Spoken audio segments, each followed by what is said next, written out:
Thank you so much for tuning in today. This is episode 6 of For the People, By the People podcast with your host, Levi. Today, I'm joined with Dr. Danielle Johnston. She is a licensed chiropractor. She also is a big CBD oil advocate in her practice. She also takes pride in the fact that she's a mobile doctor, meaning she travels to her patients. Join me as we discuss the other side of the health industry, the organic side. She is no ordinary doctor. She is the traveling doctor.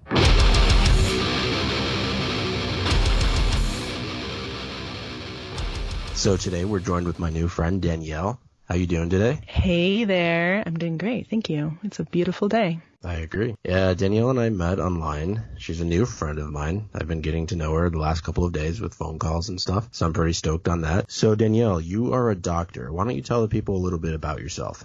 Yeah, that's controversial, right? A doctor. Some people don't consider chiropractors to be doctors. We are actually primary care physicians, and we're portal of entry. So I'm a functional neurologist. Okay. Functional neurology is kind of a sub-niche of chiropractic, and it involves a lot of brain work, a lot of work with your nervous system. So my patients are a little bit different than the standard low back pain patient. I'm involved with a lot of addiction patients, a lot of nervous system disorders such as multiple sclerosis, Lyme disease. I also have a lot of depression patients, anxiety patients. People have this notion that chiropractors are just bone doctors. So you go in and you get your bones moved, but we deal with the nervous system, the muscles, and the bones. So we do all three. Right. And how long have you been doing this? I've been doing it for the past 2 years now. Okay. I graduated, and when I was going to school, I went to an accelerated college. I received 3 diplomates while I was going there. I studied applied kinesiology, acupuncture, and functional neurology. And then I worked full-time in a clinic for a year, and then I moved out to California and started doing traveling chiropractic. So you are a traveling chiropractor. What made you want to do that? Okay, so especially when you're a fledgling chiropractor, opening up your own place is incredibly expensive. So I didn't want to have the overhead. I didn't want to work for somebody because I'm so highly specialized that it's difficult for me to kind of fit into an existing clinic. There's so many different types of chiropractors out there. It's just I don't quite blend well with a lot of the standard rack and crack doctors, which those have their time and place. I'm not hating on them at all. They're amazing. I go to a rack and crack doctor and I love it. But my work and my interests kind of have a bit of an extension on it. So my patients, I spend about 45 minutes with them instead of 10 to 15 minutes. And I just wanted something that was going to give me financial freedom of life. When you have a clinic and you have that 9 to 5 life, you can't leave it. You can't necessarily just take a vacation. You can't abandon your patients. So with traveling chiropractic, it's fun because I go to gyms, I go to other wellness clinics, I go to people's homes, and every day is a new day. I get to see new sights and new faces and new people all the time. Yeah, I feel you on that. Going where you want, when you want, making your own hours. And I agree with you. Like, I think the freedom to do what you want is very important. So let's talk about your RV living. What made you decide to go that route in life? Oh my God. I desperately wanted to move to California. So I just uprooted myself after finishing my doctorate and drove across the country from Florida. And I was like, I don't know how I'm going to do it. I don't know where I'm going, but I just need to make sure I'm in California. And so I came out here without any real plan. I stayed with my friend Brandon for the first month in his RV, and I thought it was the coolest thing ever. And so it's very affordable. I wound up buying my own RV and then just kind of started out on the journey. I didn't have a plan. I had no idea where I was going, but I just started going. That's funny because that actually kind of sounds like my story. I used to tour a lot in bands. I've always enjoyed being on the road, so I can appreciate what you're doing by, living in the RV. So you have been in California for the last couple of years. Where are you originally from then? I'm originally from Michigan. Basically a Canadian. Ah, okay. Yeah, so I grew up in Michigan, and I've been leaving Michigan. I've had this nomadic soul since I was born, leaving Michigan since I was 17. I mean, I've ran away from home. I've gotten on a Greyhound bus with one bag and a pillow and moved to Tucson, Arizona. I've been back and forth from Florida. And then when I finally ultimately decided to move to California, it's not necessarily because of the people, which I think is mostly the reason why people come here. They're like, oh, I want to get famous, or I want to do this, I want to do that. Southern California has mountains, it has desert, it has forests, it has snow, it has sun, it has ocean, literally everything I could ever want from a biological standpoint. So I froth it. Like, I love Southern California. Yeah, I agree with you on that because I've lived in different states but there's no place like Southern California. So No. I agree with you on that. So when you came to California, how did you get your patients that you have now? Okay, so that's fun. It took me 6 months to get my license here. It was one of the slowest processes I've ever had.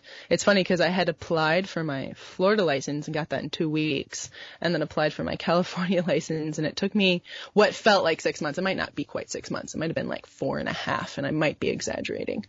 But as soon as I got my license that day, I was just putting energy out into the world. I was like, okay, I finally have my license here. I need to get my hands on patients again. I miss it.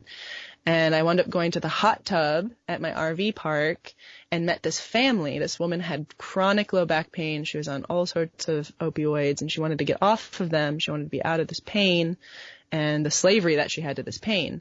And so I was like, okay, let's get you in. And I think I got her in the next couple days. And she was on my table. We had really good results within the first 3 sessions.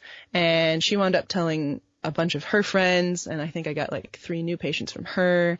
And then I got more patients from those people. So it was mostly that one magical hot tub night. Yeah, exactly. And then it branched out from there.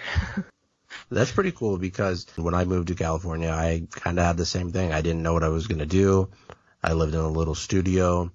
And that's when I started my clothing brand. And actually my clothing brand is based on being straight edge, which is drug free, sober.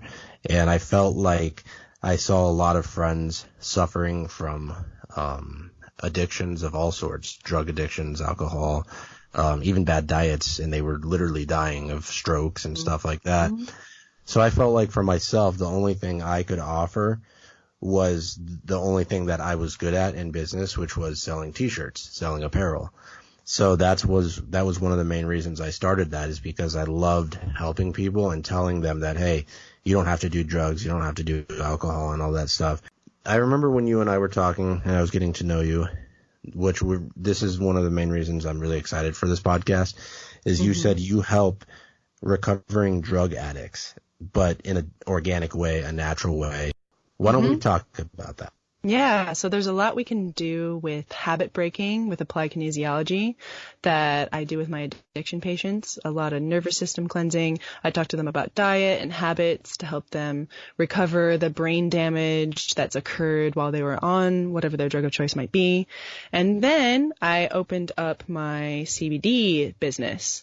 And at first, it might seem a little counterintuitive to use cannabis to help recovering drug addicts, but I started a 0.0% THC free, non-detectable on a lab test, CBD company. So I love how that helps. There's a lot of good research out there about CBD and opioids, alcohol abuse, and if you want to get off tobacco, there's a lot of good research on that too.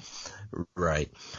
So let's talk about the CBD oil. Me being a straight edge guy, I don't know much about it. Do you have patients who you see a good success rate in recovery and by them choosing not to go the pharmaceutical route and they're going this route that you're talking about?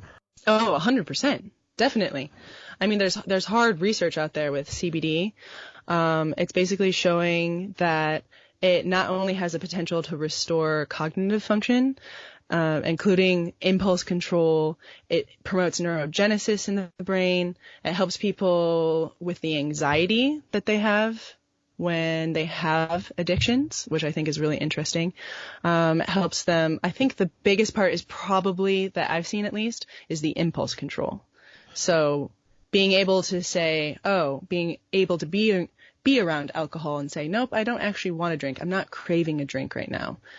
That's what fascinates me with cannabidiol and the research that's coming out on it right now. That makes sense. Okay. What are your success rates and methods for these addicts, these drug addicts? Let's talk a little bit more about the other side. We talked about the CBD oil. What other processes are you doing to these addicts for recovery? I make sure that every addict is getting some sort of CBT therapy, so they have a therapist that they're talking to. I think a lot of it is neuro-emotional, and they need some sort of support. And this is support outside of their immediate family, because immediate family, no matter what, they're always going to be there for you. But the chances of you abusing that support is going to be higher than somebody who has a non-biased opinion of you and that you feel like you can tell anything to. Right. Yeah, I think it's very interesting. So for me, I'm a traveling chiropractor, and I go into people's homes. And so no matter what, that stress and that bias is always going to influence how much that family member can be there for them. So I love having them in some form of therapy, some sort of talk therapy. Another thing, my main thing that I utilize is something called auriculotherapy, which is a microsystem of acupuncture, and it's all done on the ear with a little electronic stimulation machine. Has great functional MRI research showing that it activates certain regions in the brain and has amazing results with any sort of addiction breaking behaviors, whether it's smoking cessation for cigarettes, alcohol abuse, heroin abuse. Great research on it. Okay, so you obviously practice in acupuncture too, right? Yeah, in the state of California, I'm not allowed to deep needle with my license. There's 7 states where I can't do that, and California is one of them. But I can get around it by using an E-stim machine, which most patients like better anyways if they have a needle phobia. Right. Let's talk about acupuncture. Yeah. Acupuncture 101, because you're talking to someone who I know nothing about it, except that they stick needles in you. So let's talk about this. Okay, so I feel like everybody is so mystified by acupuncture, and they're always like, okay, what is this? It's supposed to open up your chi. What the hell does that mean? I'm like, okay, so chi in basic layman's terms is acupuncture is trying to open up areas that have become stagnated, whether that's your arterial system, so blood flow, whether it's your lymphatic system or your nervous system. So it's influencing those 3 systems to try and get results. So you're a chiropractor, an acupuncture, and a CBD oil advocate. What else are you going to do? I'm going to the moon next Wednesday. Perfect. I personally love being natural, organic. Obviously, I'm a drug-free power lifter. Now, here's a question for you. With diet, I know it's super important that, well, actually, in our society, we live in such a fast-paced society that we want everything at our hands really quick, such as, fast food, eating out all the time, which I've cut out of my life. I fell into that for a while. But I'm all about being anti-inflammatory, eating vegan, try to eat a vegan diet to the best I can, gluten-free, kosher.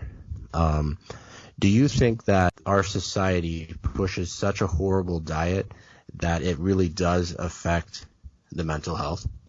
Oh, of course.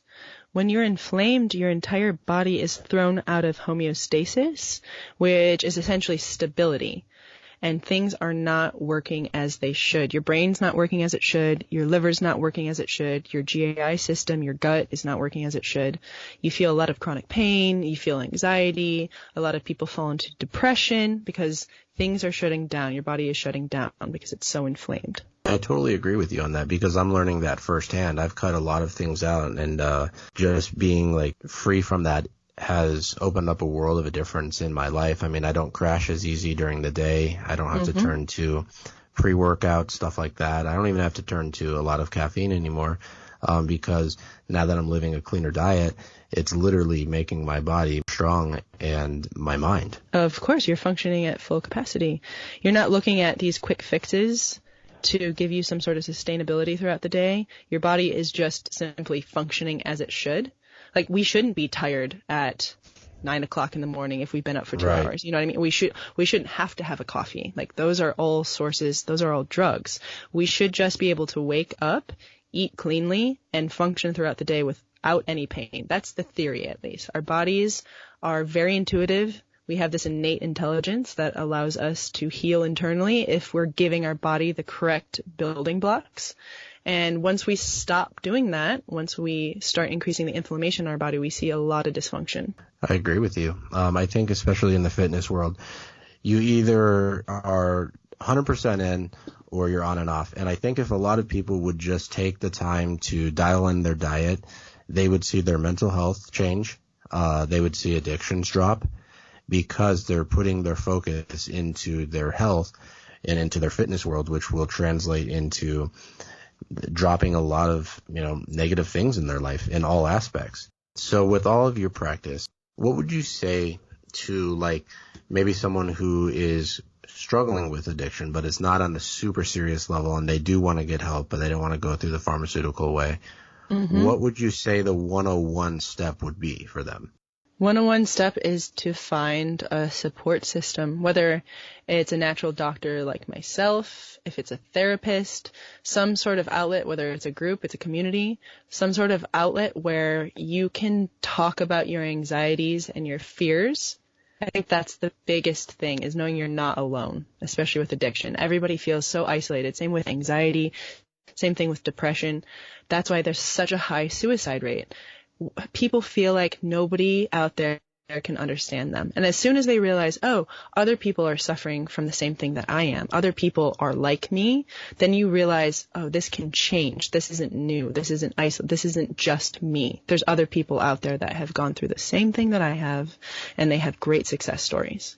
That's awesome. It's good that people like you are in this world. Back at you. Amazing human. You're an amazing human with a great message. And I feel like you've truly figured out a way to project your message and find people who need to listen to it. And that's life-changing for people. I can't imagine the amount of lives that you've changed. It's amazing. I love it. Thank you. Well, I'm flattered. Thank you. Are you blushing? No. Okay. Too manly to blush. Oh no, I'll blush. I cried on Titanic. I've cried. I cried on the Avengers, the new Avengers. Oh my God, I did too.